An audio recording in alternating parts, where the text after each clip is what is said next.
Hi there BookTube, it's Eleanor here, and today I'm going to be giving you an idea into what books I'm going to be reading for the Reading Women's Challenge for 2019. If you saw my video talking about my plans for 2019, you'll see that I'm going to be taking part in two sort of year-long challenges, one being the Reading Women Challenge and the other being the Pop Sugar Challenge.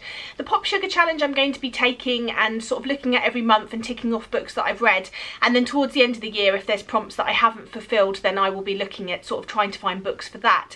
But for the Reading Women's one, there were quite a lot of quite specific challenges, and I wanted to go through my shelves and see how many of them I could meet, because actually I started to get a bit worried that maybe I wouldn't have enough books on my shelves to fulfill the prompts, and that it would require me borrowing or buying books to fulfill them, which I'm trying not to buy too many books. As it turns out, I needn't have worried. I think I've got a book for nearly every prompt here. So the first prompt is a mystery or thriller written by a woman of colour. For that, I am going to be reading Blackwater Rising by Attica Locke. I got this when I went to Bath to Mr. B's Book Emporium quite a long time ago now. It's about time that I picked it up. It is a thriller. It says, on a dark night in Houston, Jay Porter hears a scream. Saving a woman from drowning in the bayou, he opens a Pandora's box. An activist in his youth, now a lawyer and expectant father, this small act of heroism becomes a threat to his work, his family and even his life, yet he can't walk away from the corruption he glimpses. But before he can untangle the mystery that stretches to the highest reaches of corporate power, he must confront the secrets of his past. So that sounds like that's going to be perfect for that prompt. The next book I'm going to be reading for the prompt, a book about a woman with mental illness, is actually a book that I'm hoping to read in February for Valentine's, and that is Everything is Beautiful Here by Myra T. Lee. I haven't got the book to show you because it's on a pile somewhere and I don't want to get up at the moment, but it is about two sisters, and their mother dies, and one of the sisters starts hearing voices, I think, and it's a look at mental illness and family and sisterhood. It was on one of my predicted 5-star reads videos, and so it's about time I read it anyway for that, but I'm going to read that for that prompt. The next prompt is to read a book from an author from Nigeria or New Zealand. I've picked Nigeria, and I'm going to be reading My Sister the Serial Killer by Oyinkan Braithwaite. Sorry, terrible. This is quite a short book, and it's centred around, again, a family and sisters, and it's about a sister who ends up having to clear up after her other sister kills people, maybe boyfriends. It sounds interesting. The next choice is a children's book, and for that I'm going to be reading Where the Mountain Meets the Moon by Grace Lynn, I think. I haven't again got this book because it is on another pile, because I will be reading it for Valentine's as well. This is a middle grade book, and it is about a young girl who goes in search of the old man in the moon, I think, to ask if he can help change her family's fate. I'm looking forward to that one very much. Next up is a family saga, and for that I'm planning on reading Free Food for Millionaires by Min-Jin Lee. She is the author of Pachinko. This is a book that I think sounds really interesting. It says Cassie Hand's years at Princeton have given her a refined diction, an enviable golf handicap, a popular white boyfriend and a degree in economics, but no job and a number of bad habits. The elder daughter of working class Korean immigrants, Casey inhabits in New York, a world away from that of her parents. As Casey navigates an uneven course of small triumphs and spectacular failures, a clash of values and ambitions play out against the colourful backdrop of New York society in its many shades and divides. I'm hoping this is a multi-generational saga. If it doesn't end up being that, then I will pick up Pachinko by this author, which I believe definitely is. So I'm not sure about this one. If you've read it, let me know if it is multi-generational or whether we are just following that one character. The next prompt is to read a book featuring a woman in science. For that, I'm going to be picking up Past Mortem's Life and Death Behind Mortuary Doors by Carla Valentine. I feel like being a mortician must have a scientific element to it.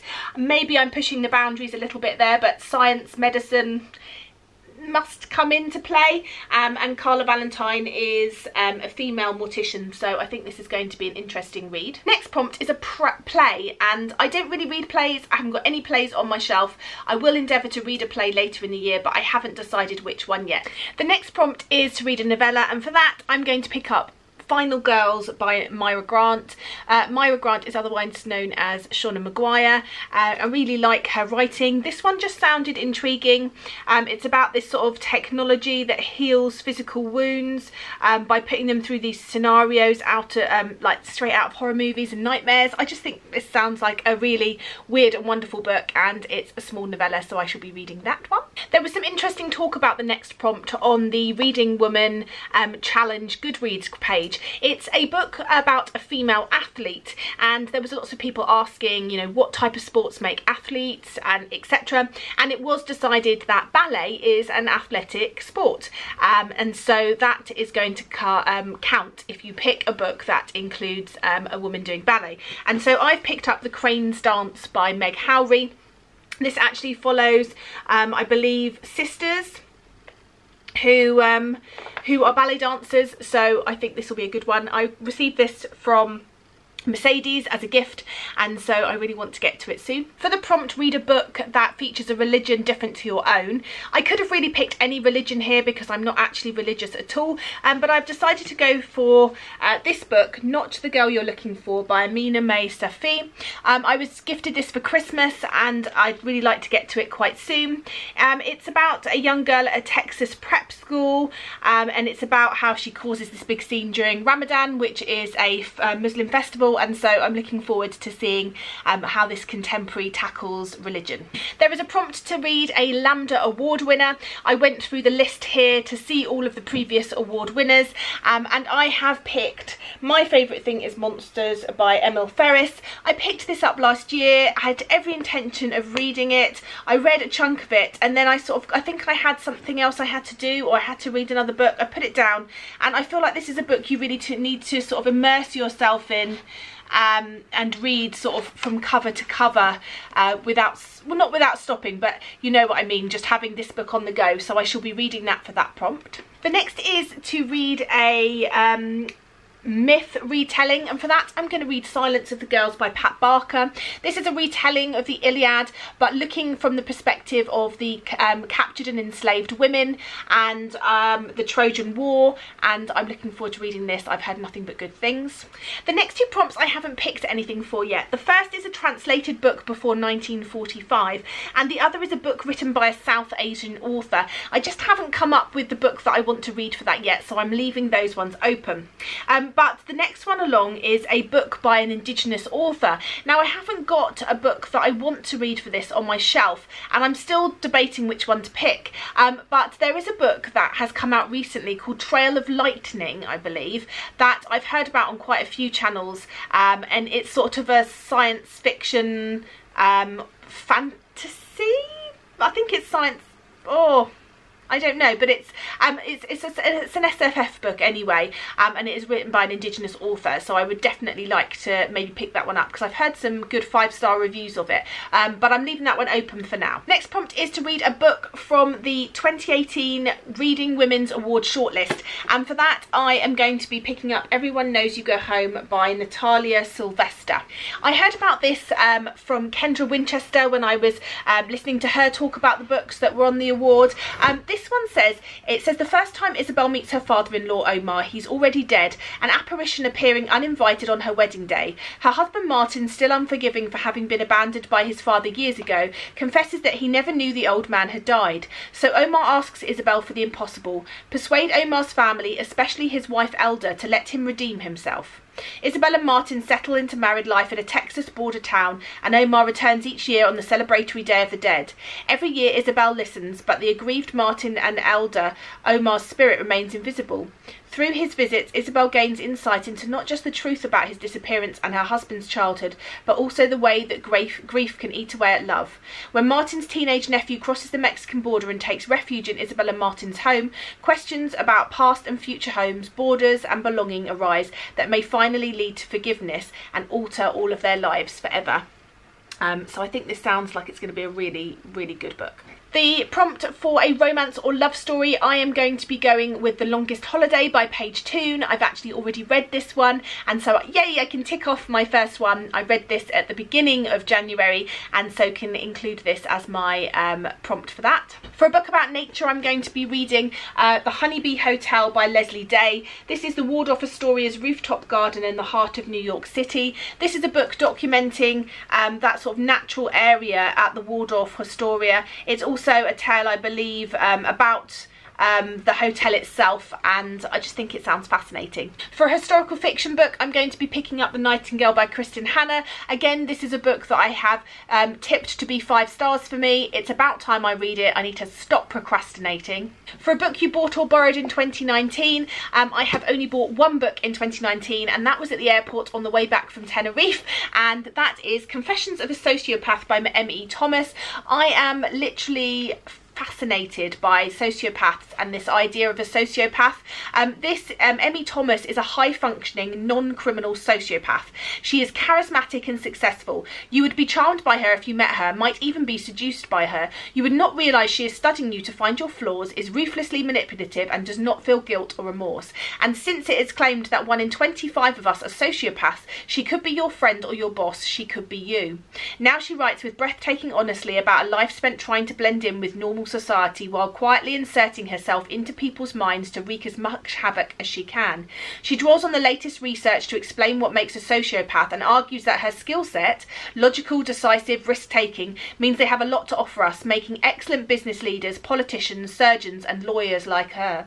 Captivating and shocking, Confessions of a Sociopath is a gripping insight into the mind of a self-confessed predator. I think this just sounds right up my street. For a book I picked up because of the cover, I'm going to be going for Wild Beauty by Anna Marie McLemore. It wasn't just the cover, but this cover is absolutely beautiful and was one of the reasons that I kept getting drawn back to this book. It'd been on my TBR, on my wish list for ages, and I just couldn't get this vision of this flowers on the cover out of my mind, and I just think it sounds brilliant. It's a fantastical story about these women who look after this estate gardens, and they have this legacy that if they fall in love too deeply, their lovers vanish, and I just think the concept of that is really interesting. From the prompt, any book in a series, I'm going to hopefully be the next book I read from the Sarah J Maas Throne of Glass series. I should keep going with that, so maybe it'll be Assassin's Blade, or maybe it will be the next proper book in that series. I'm not sure, but one of those will fulfill that prompt, I'm hoping. For a young adult book by a woman of colour, I'm going to be reading Monday's Not Coming by Tiffany D. Jackson. This is a book that's on my TBR already for the first 2 months, and it's a story about a young girl called Monday who doesn't turn up at school. Her best friend is worried, no one else seems to be that bothered, and her friend starts looking into her disappearance. There's 2 bonuses for this Reading Women's Challenge. The first is to read a book by Jesmyn Ward. If I do, I'm going to read Sing I'm Buried to Sing, and a book by Jhumpa Lahiri. I'm thinking I'm going to read The Interpreter of All Maladies. I am about to watch the film of The Namesake, and so maybe I should really read the book for that. I don't know, but for the moment I've got Interpreter of Maladies on there for that.